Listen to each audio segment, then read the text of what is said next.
Okay, co-main event. It's Ian Gary versus that Kyrgyzstan fighter. I'm not going to try to pronounce his name.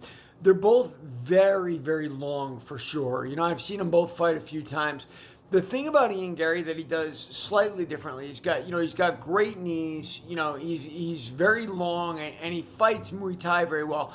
Muay Thai accentuates the strengths of people who are very long because of the range, right? Because of the kicking.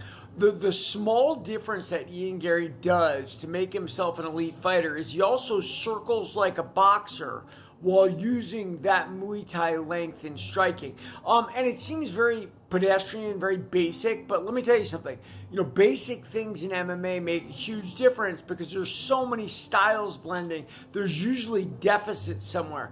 Ian Gary's whole strength is based on that circling like a boxer, but fighting long like a Muay Thai guy. So when he gets in trouble, he starts to circle, right? But then the rest of the time, he's longer than you, and it makes him a very, very dangerous fighter. Now, can the Kyrgyzstan fighter overcome that? I think he can. I think he's probably clever enough. He's fought enough people to be able to do that. And that's the contradiction in fighting. By the time you have the kind of wisdom to deal with every situation, your physical tools are already gone. So you're not physically good enough to do that any longer, which is very interesting. That's kind of the cycle of life. We'll see what Gary's made of and what kind of heart he's got here, whether he can push that, because I think really what it comes down to is a question of heart in this fight, because the skill sets are so similar. Now, the Kyrgyzstan fighter doesn't necessarily do exactly the same style that Gary does, but physically, he is exactly like him.